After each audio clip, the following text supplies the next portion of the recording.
Rahim. Honorable subscribers throughout the world, my friends, followers, Samein Hazarin and Nazarin, Assalamu alaikum. I am Abdul Mannan Darwish again, speaking to you from Kasre Darwish, Islamabad. How are you? Welcome once again. उम्मीद है आप तमाम अहबाब बखैरियत होंगे।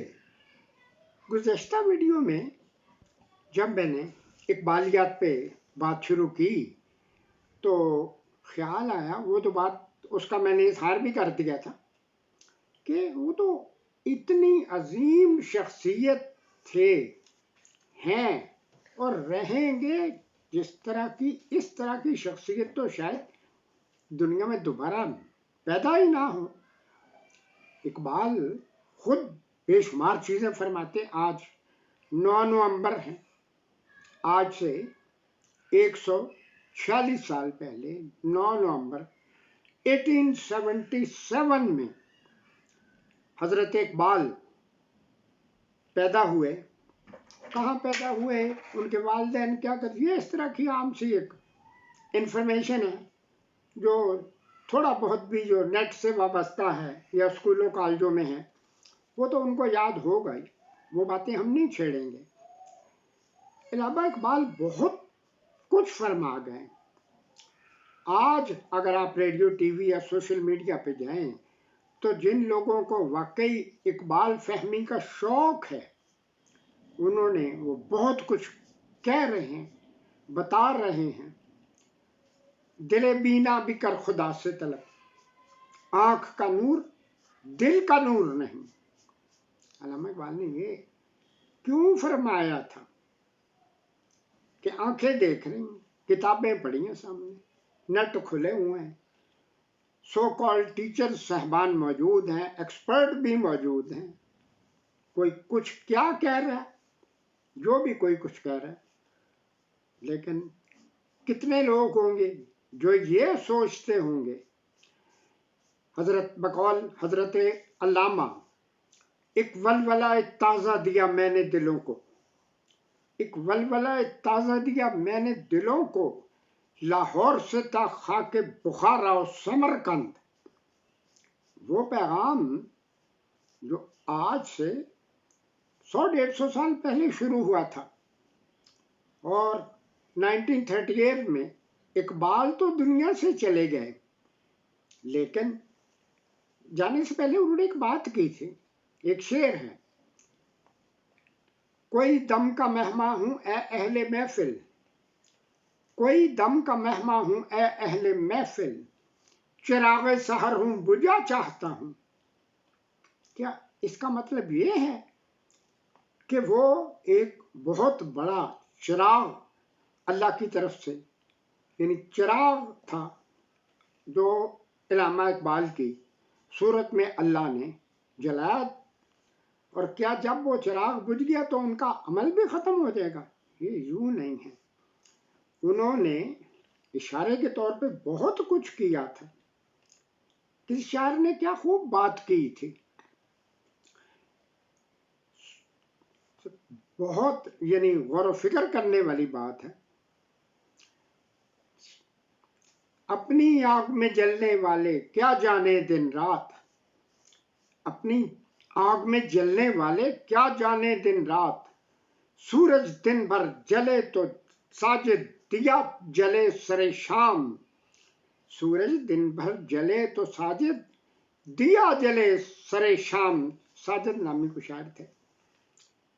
जो चिराग पुराने ज़माने में लोग जलाते थे, वहाँ से एक वक्त के बाद तेल ख़त्म हो गया, सुबह हो गई, चिराग बुझा दिए गए या खुद ब खुद ही बुझ गए। जो चिराग खुदा जलाए वो चिराग बुझ सकता है। वो चिराग उसी सूरत में बुझेगा कि कायनात में कोई ऐसी ज़ात होती जो खुदा से बढ़कर, जिसकी ताकत खुदा से बढ़कर होती है। ऐसी ज़ात तो ना हुई ना होनी, कभी भी नहीं होनी। तो ये चिराग अल्लाह ने बुझाया था। अल्लामा इकबाल इस शेर में दावत फिक्र देते हैं उन लोगों के लिए जो कि वही बात है, कुरान पढ़ना रटना ये तो अक्सरियत कर ही लेते हैं, मुसलमान शुरू से कर रहे हैं। कुरान फहमी और इकबाल के कलाम की इकबाल फहमी ये कितने लोगों का मुकद्दर है।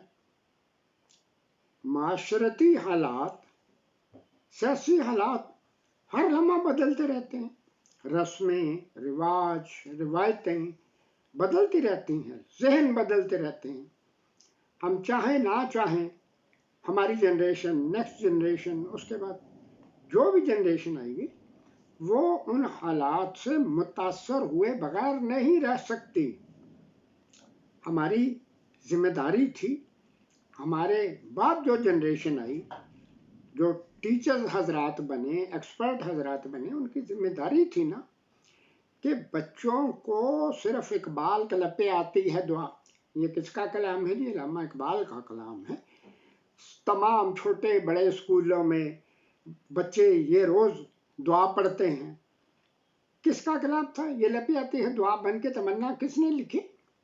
99 बच्चों को पूछें तो उनमें मैं नहीं समझता कोई एक भी बता दे कि ये इस दुआ के जो खालिक थे वो हजरत अल्लामा इकबाल रहमतुल्लाह अलैह, जिनको शायर मशरक कहते हैं, हकीम उल उम्मत कहते हैं और बड़ा कुछ कहते हैं। अब कोई भी शख्स अगर कोई बड़ी तहरीक चलाता है, उसके फॉलोअर्स हिमायती भी बहुत होंगे, मुखालफत भी बहुत होगी, यानी कि दुश्मन और दोस्त लाजमन उस बंदे के साथ होंगे। सर सैयद लगा लें, हजरत अल्लामा लगा लें, और बड़ी बड़ी मूवमेंट चलती रहती हैं। एक ज़माने में अल्लामा इकबाल की अगर किताब भांगे दरा देखें तो शुरू में जो बच्चों के लिए नज़में हैं, उस पर एक नज़म है हिंदुस्तानी बच्चों का गीत, सारे जहां से अच्छा हिंदुस्तान हमारा, हम बुलबुलें हैं उसकी, ये गुलिस्ता हमारा। वो उन्होंने लिख दी। वो कम अज कम 70-80 साल पहले ये लिखी थी ना। अब भी जब इंडिया में कोई फंक्शन हो रहा होता, 26 जनवरी उनकी वो जो यौम जमहूरिया मनाते हैं और प्रोग्राम, अब तक बच्चे वही नज़म गाते हैं। और जब वो परेड हो रही होती है तो वो जो दस्ते आ रहे होते हैं, मैंने खुद बहुत पहले सुनता होता था, यही ट्यून बजाते हुए गुजर रहे होते। सोचने की बात है कि 80 साल में तुम मुतासब हिंदुओं को कोई ऐसा शायर नहीं मिला या नगमा निगार या जो भी, कि वो तुम्हारे अपने जहनों के मुताबिक कोई ऐसा नगमा या तराना तख्लीक कर लेता।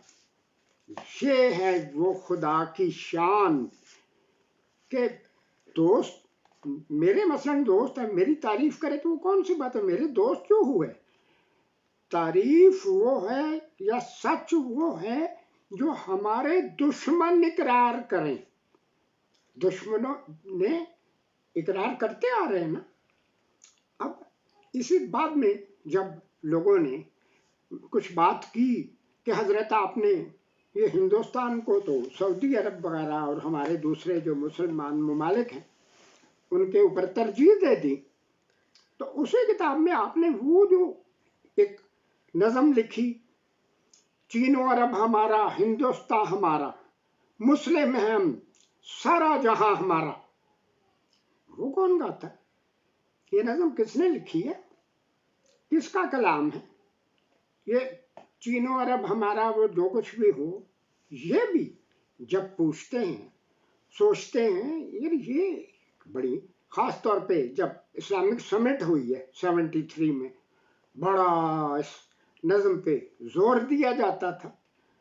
लेकिन उसमें भी एक बात, क्योंकि मैंने खुद हर चीज का एक एक मिनट का मुताला किया हुआ है, चीनो अरब, चीन को निकाल दिया था।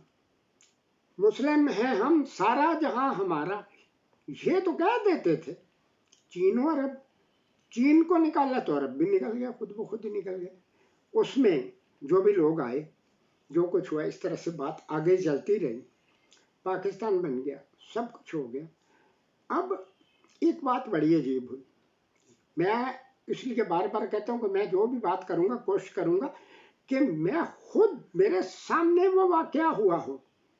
अल्लामा इकबाल के दौर से ही जब उनकी शायरी मकबूलियत की इम्तिहान तक पहुँच गई, ये जो छोटे मोटे लोग थे, मिरासी, बांड, गवैये, गाना बजाना वाले, सिंगर, गाने बजाने वाले, और जो कुछ, और वो भी अल्लामा इकबाल के कलाम को तोड़ मरोड़ के अपनी कमाई में इजाफे की खातिर ज़रूर शामिल करते थे। उलमाए कराम जो हमारे लीडरान, वो उस वक़्त भी और अब भी, उनकी बड़ी ख्वाहिश होती है कि वो जो जहाँ पे लेक्चर दें एक आध अल्लामा इकबाल का शेर ज़रूर कोट कर दें ताकि लोग समझें ये बड़े आलम फाजल आदमी, फन खिताबत में बड़ी महारत है। एक जगह एक गांव में मैं गया तो वहाँ मुझे मेरे दोस्तों ने कहा कि यहाँ कव्वाली होगी रात को, कोई किसी बुजुर्ग का कोई मज़ार है या डेयरी या जो भी कुछ है, कव्वाली सुनेंगे ना मिल के, बड़े बड़े अच्छे अशार वहाँ कव्वाल गाते हैं। चलो जी, मैं वहाँ चला गया। कभी वो कोई उर्दू का शेर पढ़ रहे हैं, कभी वो कोई फारसी का पढ़ रहे हैं, आधा गालिब का, और कभी अल्लामा इकबाल का शेर उसका बढ़ता खिचड़ी बना रहे हैं। अब ज़्यादातर गांव वाले लोगों को ना उर्दू समझ आए ना फारसी अरबी, तो वो जानते नहीं थे।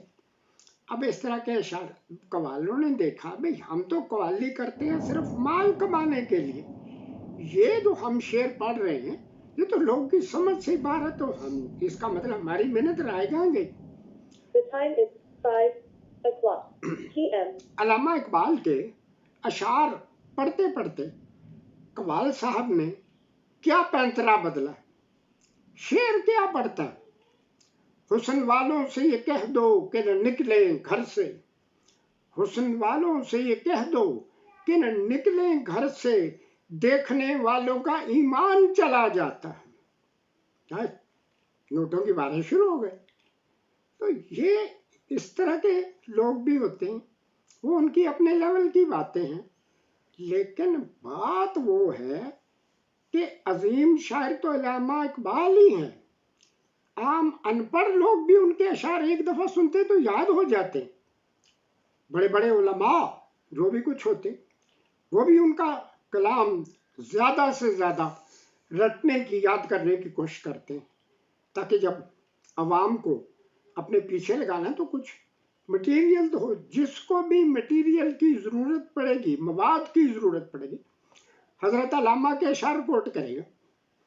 तो बहरहाल ये इस तरह की जो बातें हैं ये आगे चल रही हैं। हमने सोचना ये है कि क्या आइंदा जिस तरह के हालात वाक़या तब्दील होते जा रहे हैं, क्या ये सब कुछ ख़त्म हो जाएगा? अल्लामा इकबाल भी ख़त्म हो जाएंगे, उनकी शायरी भी ख़त्म हो जाएगी? नहीं नहीं, बिल्कुल नहीं। फानूस बन के जिसकी हिफाजत हवा करे, फानूस बन के जिसकी हिफाजत हवा करे, वो शम्मा क्या बुझे जिसे रोशन खुदा करे। क़यामत तक हमारा कुरान जिंदा रहेगा, और कुरान जिंदा रहेगा। शारे कुरान अल्लामा इकबाल का हर शेर कुरान की किसी न किसी आयत को सामने रख के कहा गया। क़यामत तक उनका कलाम भी जिंदा रहेगा। कलाम जिंदा रहेगा तो हजरत अल्लामा भी जिंदा रहेंगे। कुछ अरसा पहले फ्रांस में इलेक्शन थे प्रेसिडेंट के, कोई उस तरह का था जो कैंडिडेट, उसने बाकायदा ये बयान दिया कि अगर मैं फ्रांस का प्रेसिडेंट बन जाऊं तो तमाम मुसलमान घरानों से कुरान निकलवा दूंगा। वो तो दफा हुआ, जो कहाँ गया कहाँ। तो फिर अगर इस बात को जहन में रखें, कल को कोई इसराइल का प्रेसिडेंट, कोई इंडिया का प्राइम मिनिस्टर, कोई इस तरह का बने, तो वो ये लोगों को एक वादा करेगा कि अगर मैं जीत गया तो तमाम मुस्लिम घरानों में से अल्लामा इकबाल का कलाम, अल्लामा इकबाल की किताबें निकलवा के जला दूंगा, समुंदर में फेंकवा दूंगा। तो फेंकता रहे। कुरान एक दुनिया की वाहिद किताब है। کہ آقا دامدار حضرت محمد مصطفیٰ صلی اللہ علیہ وآلہ وسلم کے زمانے سے ہی ہزاروں لوگوں نے قرآن کو یاد کرنا شروع کر دیا. 1500 سال میں اب تو لاکھوں لوگ ہیں جن کے سینوں میں قرآن محفوظ ہے اور اپنی اصل حالت میں محفوظ ہے. دکانیں چمکانے والے کہتے ہیں نا یہ پورا نہیں، یہ ہے قرآن کے بارے میں اپنے اپنے گٹھیا ذہن کی جو باتیں ہیں وہ بکتے رہتے ہیں، کرتے رہتے ہیں. قرآن کو اگر خطرہ نہیں ہے انشاءاللہ قیامت تک کبھی خطرہ نہیں ہوگا. اسی طرح کلام اقبال، حضرت کا علامہ اقبال اور ان کا کلام، اس کو بھی کوئی خطرہ نہیں ہے. جب تک دنیا رہے گی، اسلام رہے گا تا قیامت، قرآن بھی پڑھا جاتا رہے گا، علامہ اقبال رحمۃ اللہ علیہ کا کلام بھی پڑھا جاتا رہے گا. بڑی خواہش ہے کہ اس موضوع پہ اور بہت سی تو باتیں کی جائیں. میں نے آج ہی ایک چینل سے 6 گھنٹے پورا علامہ اقبال کے بارے میں تفصیلی پروگرام، تعارفی پروگرام کہہ لیں، سالگرہ کا پروگرام کہہ لیں، جو بھی ہوا سنا تھا نا. ان 6 گھنٹوں کے دوران کوئی کام نہیں کیا، خبریں نہیں سنی، میچ نہیں سنا، کچھ نہیں کیا. لیکن کیونکہ میں یہ سمجھ رہا تھا کہ یہ موقع، یہ میچ، میلے ٹھیلے تو چلتے ہی رہتے، فلاں یہ ہو گیا اور فلاں ملک میں وہ ہو گیا، وہ تو خبریں ہم پھر بھی سن لیں گے، لیکن یہ موقع نہیں ہو. آخر میں بات وہی کہتا ہوں کہ ہم سب کو کم از کم اپنے لیے کوشش کرنی چاہیے کہ جب تک ہم خود ان چیزوں کے بارے میں صحیح علم نہ جانتے ہوں گے، ہم نے اگلی جنریشن کو کیا بتانا ہے. ہم کیا بتاتے ہیں؟ بچہ پیدا بعد میں ہوتا، موبائل پہلے ہاتھ میں پکڑا دیتے، کچھ لگا دیتے تاکہ اپنی مصروفیات بھی چلتی رہے اور بچے بھی مصروف رہیں. اپنی مصروفیات بھی اس طرح ہی ہوتی. شاید ان کے والدین نے جب آنکھیں کھولی ہوں اس وقت موبائل مافیا نہیں ابھی آیا تھا، موبائل کا غلط استعمال نہیں شروع ہوا تھا، لیکن اب ہو یہی رہا ہے. تو آخر میں اللہ تعالیٰ سے دعا کریں، زندگی شمع کی مانند جلاتا ہوں ندیم، زندگی شمع کی مانند جلاتا ہوں ندیم، بجھ تو جاؤں گا مگر صبح تو کر جاؤں گا. میں اپنی طرف سے، آپ تمام کی طرف سے، آپ بھی مجھے شامل کر کے دعا صرف ایک کریں کہ اے الہ العالمین، تو خالق و مالک و رازق ہے، سب کچھ ہے. تو نے جس طرح انبیاء کرام جو عظیم شعراء ہیں، صوفیاء کرام، صحابہ کرام، ان کی ارواحوں کو زندہ رکھا، ان کے عمل کو زندہ رکھا، تو تبھی روحیں زندہ ہیں نا. ہم اس قابل نہیں ہیں، اس لیول کے بھی نہیں ہیں، لیکن ہمارا جو لیول ہے وہ تمہیں ہم سے بہتر پتا ہے. ہم آپ صلی اللہ علیہ وسلم کے امتی کہلانے کے حقدار ہیں یا نہیں؟ حقدار ہیں، بالکل حقدار ہیں. یہ اللہ نے فیصلہ کرنا، اللہ تعالیٰ بہتر جانتا ہے. اگر واقعی ہم حقدار ہوئے تو اللہ کی ذات ہمارے جانے کے بعد ہمارے اس مشن اور عمل کو انشاءاللہ ضرور زندہ رکھے گی، اور آنے والی نسلیں ہمیں یاد کریں گی کہ یہ جو ہمارے بزرگ دادا، نانا، دادیاں، نانیاں جو بھی تھے، چچے، تائے، جب چلے تو گئے، لیکن اپنا عمل اپنی روحوں کے ساتھ آئندہ نسلوں کی رہنمائی کے لیے چھوڑ گئے. انشاءاللہ پھر کچھ دنوں کے بعد دوبارہ اس چیز کو ذرا مزید آگے بڑھائیں گے. اسی حوالے سے جو کچھ بہت سی باتیں ہیں میرے ذہن میں، تو انشاءاللہ جو وقت گزرے گا آپ نے دعا کرنی ہے کہ اللہ ہمیں توفیق بھی دے. اور خاص طور پہ جب میں ویڈیو بناتا ہوں، میری بیٹی جو ہے شائستہ سجاد، وہ پورا ٹیکنیکل تعاون بھی کرتی ہے، ہر طرح سے کوشش ہم مل کے دونوں باپ بیٹی کوشش کرتے ہیں کہ جو بھی ویڈیو بنے ایک تو بہتر سے بہتر بنے اور پھر دائمی ہو. دائمی تو اللہ کی ذات ہے نا، تو بس ٹھیک ہے. میرا کم از کم اور آپ کا بھی ہوگا، اب کم از کم جن کا نہیں ان کا یہ یقین کامل ہو چکا ہوگا کہ یہ خدا کی طرف سے ہمارے اوپر خاص کرم نوازی ہے، یہ ایک نعمت جو ہے، ایک مشن جو ہے اللہ نے ہمارے سپرد کیا. اور اگر بڑا مشن سپرد کیا تو پورا مٹیریل مواد اللہ ہمیں خود فراہم کر رہا ہے، مجھے فراہم کر رہا ہے، آپ کو فراہم کر رہا ہے. آمین ثم آمین یا رب العالمین. وآخر دعوانا ان الحمدللہ رب العالمین وصلی اللہ تعالی علی خیر خلقہ ونور عرشہ واہل بیتہ اجمعین برحمتک یا ارحم الراحمین. السلام.